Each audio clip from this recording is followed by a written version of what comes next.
Salut, salut les belles âmes! On va regarder ensemble les tendances de la semaine à venir, du 21 au 27 juin 2020, pour savoir comment gérer ce qu'il y aura à gérer, savoir les défis qui nous attendent, toujours dans une optique de conscience, de positivisme et de plein d'amour.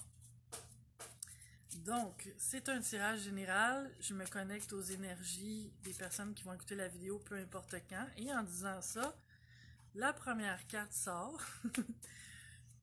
Et donc, ça se peut que ça te parle un peu moyennement, beaucoup, passionnément, à la folie, selon les semaines.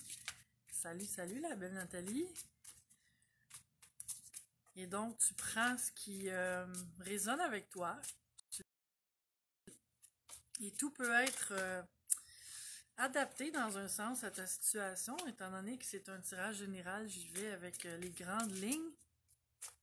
Mais si tu as besoin de guidance plus personnalisée, ben je fais aussi des tirages à distance par caméra comme ça. Ça se fait très bien, merveilleusement bien. Et ça aide les gens à casser avec des patterns, à faire des guérisons émotionnelles, à passer à autre chose, à mieux comprendre ce que les gens vivent, à mettre beaucoup d'amour et de conscience et de vraiment passer à un autre niveau dans notre vie. Bonjour Myriam. Donc là, j'attends que les cartes sortent d'elles-mêmes, se présentent d'elles-mêmes. Je les laisse décider lesquelles ont envie de nous parler en ce bel après-midi d'un samedi ensoleillé, très ensoleillé, ici au Québec en tout cas. Donc, il nous manque 2 cartes et après, on va regarder et les voilà. Donc, la première carte pour moi, c'est toujours, en tant que lectrice, celle qui va donner le ton à ce qu'on va voir aujourd'hui, l'histoire qu'on va lire aujourd'hui pour mieux se préparer à cette belle semaine qui s'en vient. Je te la montre à l'endroit, mais la carte est arrivée à l'envers. Donc, on a pour commencer le pape. Dans les tarots traditionnels, certains l'appellent le hiérophant parfois, mais ici on l'appelle le pape, le hiérophant, c'est écrit aussi, selon les langues. En fait, quand cette carte-là est à l'endroit, on parle ici de sagesse, de guidance supérieure, soit de demander de l'aide, de quelqu'un qui est vraiment apte à nous aider, soit d'écouter notre guidance divine. Myriam qui dit « C'est aussi beau en France ». Ben, c'est super. Ici, on a la canicule au Québec. Il doit faire près de 40 Celsius avec l'humidité, là. Je dis ça à peu près, là. Je suis pas ça de près. Mais il fait très chaud. Donc, sauf que là, la carte était à l'envers. Ce que ça veut dire quand le hiérophant est à l'envers, c'est que, ben là, on n'a comme pas accès à cette sagesse-là, ou on n'a pas l'aide qu'on avait besoin d'avoir. Donc, ça semble être le défi cette semaine. Soit que je dis ce qui me vient, parce que je vais avec la signification traditionnelle des cartes, mais je vais aussi beaucoup avec mon ressenti. Et ce que je reçois ici, c'est que c'est bien possible qu'on ait des attentes. Quand on a des attentes, ça m'amène à parler de ça aujourd'hui. Avoir des attentes, c'est souvent le chemin direct vers la déception.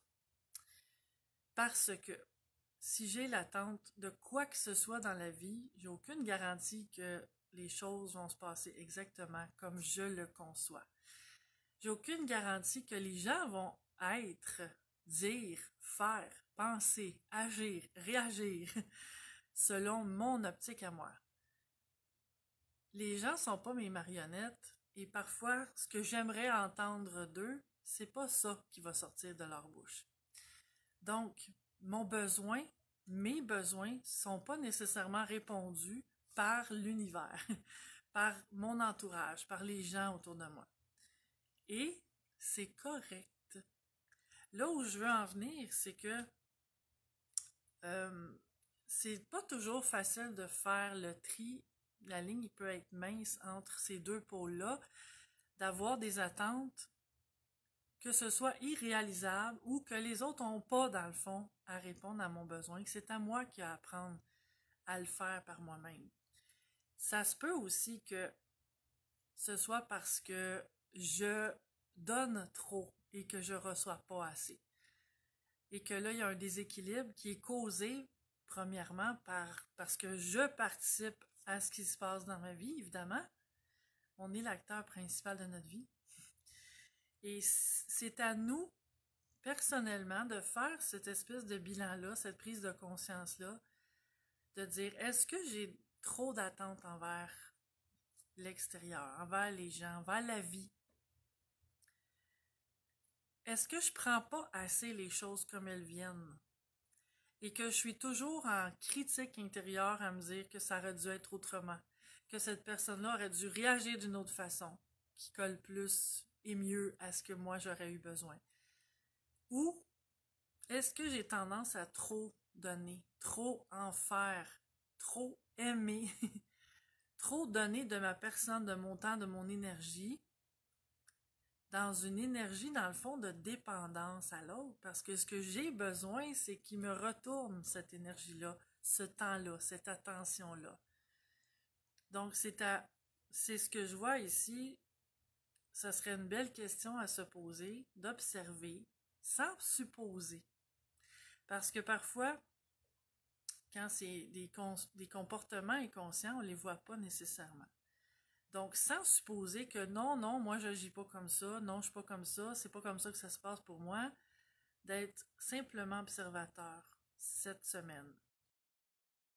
Si j'ai pas ça en moi, ces attentes-là, trop d'attentes envers les gens ou la vie, ou si je donne trop, si je me rends compte que c'est pas en équilibre, que je reçois pas comme je donne, ben c'est peut-être que j'ai à réaliser que moi, là, en tant que personne, sans que je fasse rien de spécial, je suis aimable. Je suis digne d'être aimée. Et que j'ai pas besoin d'en faire pour avoir plus des gens, mais que j'ai à être et non à faire. Des belles prises de conscience à faire cette semaine. On va voir ce que la suite montre à l'endroit. Elle était aussi à l'envers. On a le 2 d'épée. Donc, dans ce jeu-là, parce que les pas toujours pareil, mais traditionnellement, le 2 d'épée, on voit une personne, les yeux bandés, avec les bras croisés qui tiennent chacun une épée. Ici, on voit plus une énergie de combat. Donc, on va se servir de ça parce que j'ai pas choisi ce jeu-là par hasard aujourd'hui, mais en s'arrêtant à la signification traditionnelle qui est une hésitation, un choix à faire, un embrouillement mental qui crée de l'indécision ou une énergie de combat. Par contre, la carte, ça c'est bien on sort de cet esprit de combat-là. Donc, si je fais le lien avec la première carte, selon, en ajustant toujours selon ta situation, mais si jamais tu réalises que tu as trop d'attentes envers les autres, bien, de faire cette prise de conscience-là peut t'amener à changer cette énergie-là qui part de toi, d'arrêter d'être dans le combat, d'attendre de l'autre, d'être déçu de l'autre, d'être frustré par rapport à l'autre, et de changer cette énergie-là en toi, en arrêtant d'avoir des attentes, en prenant les choses plus comme elles viennent. Et en arrêtant d'être dans l'attente aussi de qu'est-ce que l'autre va me donner pour lui donner. Il y a plein de liens que je fais ici avec plein de choses qui me viennent, là, parce que quand on a des attentes envers les autres, mais ça peut être ça, le cycle vicieux, le cercle vicieux qu'on crée, c'est que je peux être toujours dans la position d'attendre de voir ce que l'autre va être, ce que l'autre va faire pour lui donner. Par contre, si j'agis comme ça, est-ce que je suis vraiment moi-même? Je peux pas être moi-même parce que ce que je suis dépend de l'autre. Et si, à partir d'aujourd'hui, je regardais qu'est-ce que j'ai envie d'être, comment j'ai envie d'agir, qu'est-ce que j'ai envie de dire, de faire, de penser, plutôt que d'être le miroir de l'autre, plutôt que d'attendre la réaction de l'autre, qu'est-ce qui monte en moi, qu'est-ce que j'ai envie d'être. Donc ça, c'est une chose qui est montée. Par rapport à la deuxième signification, quand je parlais tantôt, d'être dans le pattern de donner, donner et de pas autant recevoir, d'être dans ce déséquilibre-là, mais là encore, de faire cette prise de conscience-là peut m'amener à éviter ces déséquilibres-là, ces combats-là, d'être toujours dans... parce que ça me mène encore à des attentes, cette attitude-là, parce que je vais donner, dans l'espoir, peut-être inconscient de recevoir, et si je reçois pas comme j'ai donné, je vais avoir une attente que l'autre me donne encore plus. Et là, je peux critiquer, je peux bouder, je peux avoir plein de comportements comme ça qui vont, consciemment ou inconsciemment, avoir pour but d'obtenir plus de l'autre. Et que peut-être je m'étais pas rendu compte que je donnais, en fait, pas pour donner sans attente, mais pour recevoir. Et là, ben, en réalisant ça, je peux changer encore une fois ma façon d'être. Et là, comme je disais pour la première façon de voir les cartes, mais qu'est-ce que j'ai envie? Est-ce que j'ai envie de donner, de dire oui, ou en fait, j'aimerais mieux dire non? Que ça me tente pas. Et que je m'étais peut-être jamais posé la question, mais peut-être que je donnais sans réfléchir à est-ce que ça me fait vraiment plaisir, est-ce que ça vient vraiment de mon cœur. Peut-être que je supposais que ça venait de mon cœur parce que je sais que je suis une bonne personne, mais peut-être qu'inconsciemment, je cherchais à avoir quelque chose de l'autre. Et ça, en toute humilité, c'est un petit bilan que les cartes suggèrent de faire cette semaine. En toute humilité, parce que si je découvre que j'ai un de ces comportements-là, il n'y a pas de honte à avoir ou il n'y a pas de culpabilité à avoir, simplement de prendre conscience et de choisir d'agir à partir d'un espace plus lumineux à l'intérieur de moi et avec moins d'attentes pour être moins déçu, tout simplement. Une autre carte qui était à l'envers, cette fois, c'est le 4 de bâton. Et le 4 de bâton, quand il est à l'endroit, c'est une carte de... ça peut être mariage, célébration, bonheur en famille, construction familiale. Mais là, c'est à l'envers. Donc là, ça me ramène encore à ces fameuses attentes-là. Probablement, justement, quand je parle de famille, mais ça peut être au sens plus large, travail aussi, tout ça, là. Mais c'est de réaliser que peut-être les patterns dans lesquels je suis, dans lesquels j'ai été, ben que ça dépendait pas toujours des autres, des comportements des autres, mais que j'ai participé à ça. C'était pas toujours nécessairement parce que l'autre faisait ça ou faisait pas ça que je vivais ces situations-là. Bonjour Françoise, qui dit qu'elle est contente de m'entendre en direct. Enfin, bon ben, ça tombe bien aujourd'hui. Parce qu'habituellement, j'essaie de faire les vidéos de la semaine le vendredi et là, j'ai pas pu hier. Donc, tout est parfait, tout est merveilleux. Ensuite, on a le 9 de bâton. Le 9 de bâton, c'est une carte où on réalise où on en est rendu et où, ben, en fait, surtout dans ce tarot-là, où on voit un épouvantail. Parce que souvent, le 9 de bâton, c'est de vouloir garder mes acquis. C'est vouloir garder le fort. Puis, comme dans ce jeu en particulier-là, c'est comme vouloir faire peur aux oiseaux pour pas me faire voler mes semences. Mais c'est vraiment dans un sens de mettre mes limites pour éviter de perdre mes acquis.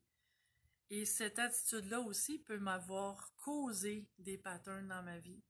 Donc, ce que je vois ici, si je regarde de façon plus globale, il nous reste une carte à aller voir, mais je vois beaucoup de belles prises de conscience possibles. Et comme je dis toujours, les choses se font pas toujours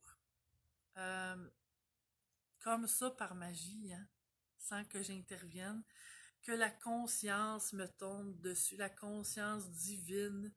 Oh! Mais j'ai à participer aussi à faire les bilans nécessaires, à m'observer de façon neutre, à pas supposer que c'est toujours la faute des autres et à regarder comment je participe à ce que je vis aussi globalement dans ma vie. C'est un peu ça que je vois cette semaine. C'est de réaliser l'apport de ma responsabilité dans mes situations de vie. Et si je fais ça, il y a des belles prises de conscience avec des belles libérations parce qu'on peut enfin passer à autre chose en arrêtant de toujours avoir ces attentes-là. Et pour terminer, on a le roi de bâton. Donc, si cette semaine, je fais tout ça, et si tu as manqué le début, je t'invite à y revenir une fois que la vidéo va être terminée, si tu l'écoutes en direct, là, pour pouvoir vraiment aller voir tous les points que j'ai nommés, si ça te tente, si ça te le dit, évidemment, je suggère, je force pas. Mais c'est que si je prends conscience de ça, que je me ramène à faire les choses correctement, justement. Et quand je dis justement, c'est comme dans un alignement juste. Je vois ça vraiment avec aligné sur l'énergie de mon âme et non pas sur l'énergie de mon ego qui veut avoir raison, qui veut dominer, qui veut bien paraître, qui veut... Mais tu sais, c'est surtout avoir raison, là. De la façon que je le perçois ici, c'est surtout ça qui domine. Si je fais ce qu'il faut, que je fais ces prises de conscience-là et que j'ajuste mon comportement, ben, c'est ce roi de bâton-là qui est accessible pour moi. Que je sois, que j'incarne ce roi de bâton-là, qui est dans le fond celui qui maîtrise. Les rois, dans les jeux, sont ceux qui ont comme atteint la maîtrise. Et pour ce qui est des bâtons, c'est vraiment au niveau d'être bien dans sa vie, d'être solidement campé. Tu sais, le roi de bâton, il est capable de se défendre, mais il a travaillé dur pour avoir ce qu'il a. Et il est fier. Il sent pas que ça lui est arrivé tout cuit dans la bouche non plus. Il a fait ce qu'il fallait et il est arrivé au niveau, dans le fond, de maîtrise. Et c'est ce qui est possible pour toi cette semaine. Si tu fais ce qu'il faut. On va aller compléter avec d'autres cartes pour savoir ce qu'on pourrait voir, percevoir, savoir et comprendre un petit peu plus par rapport à ce tirage-là, que je trouve vraiment super parce que pour moi, la conscience, c'est vraiment une belle clé pour être plus heureux dans la vie. Et il y a une carte qui est tombée. On va aller voir c'est quoi. Oh, c'est donc beau! Une nouvelle vie. A new life. C'est ça qui est possible pour toi cette semaine. Une nouvelle vie dans laquelle non seulement tu peux être plus heureux, plus heureuse, mais où tu peux être plus en contrôle. Et là, ce mot-là, contrôle, je le dis sans aucune connotation négative. Parce qu'on a tendance à... C'est un mot qu'on peut voir de façon très négative, dans le sens où quelqu'un qui veut contrôler tout et qui a plus de spontanéité et qui est toujours dans vraiment vouloir que les choses soient faites à sa façon. C'est pas ça ici dont on parle. Plus de contrôle dans le sens où que je me sente à ma place, que je prenne les choses comme elles viennent au lieu d'être toujours en réaction, toujours en frustration.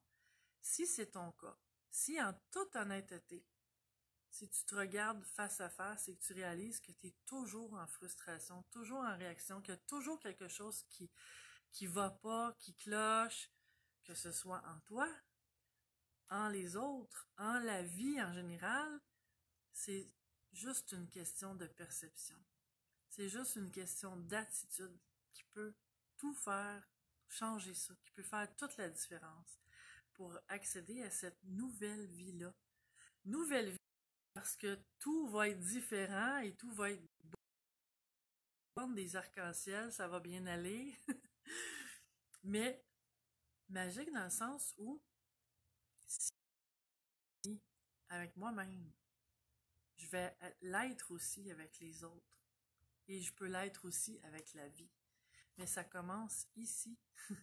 Moi avec moi, pour commencer. Tout commence là. Non, c'est pas le jeu que je voulais aller chercher, c'est lui.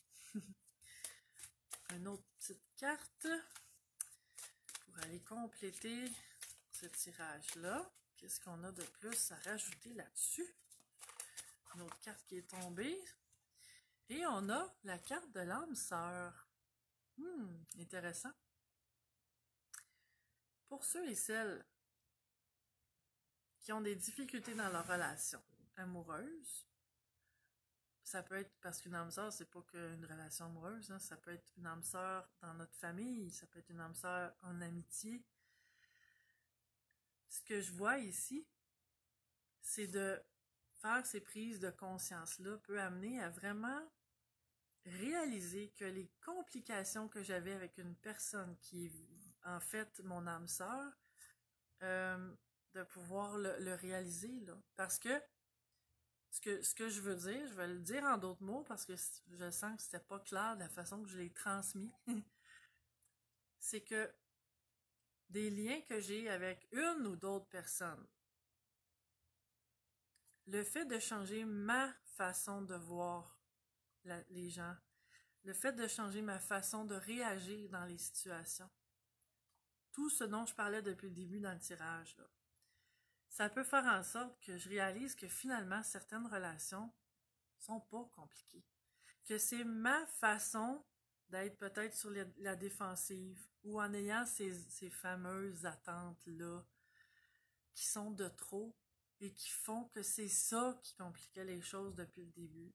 Et qu'en retirant toutes ces attentes-là, toute cette pression-là que j'ai mis sur moi-même ou sur les autres, parce qu'on peut avoir des attentes envers soi aussi, être hyper exigeant envers soi, rien se laisser passer, mais ça peut être aussi envers les autres. Si je le suis envers moi, il y a des chances que je le sois aussi envers les autres.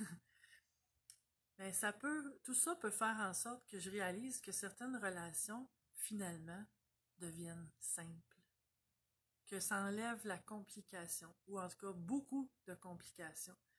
Et que je me ramène à l'essence de mes relations. Et que si je vais plus loin que ça, dans ce que je reçois ici, dans ce que je ressens ici, c'est que peut-être je réalise qu'en bout de ligne, on est tous un. On est tous des âmes sœurs parce qu'on vient tous de la source. Et que si je connais ces moments-là d'union avec le grand tout, avec l'univers, avec les gens, c'est merveilleux. Ça peut aller jusque-là pour certaines personnes. C'est super beau. Et une dernière petite carte que je tire du jeu que j'ai créé avec mon ami Marc-Claude Lachance. Il a tombé trop de cartes. J'en veux pas tant que ça.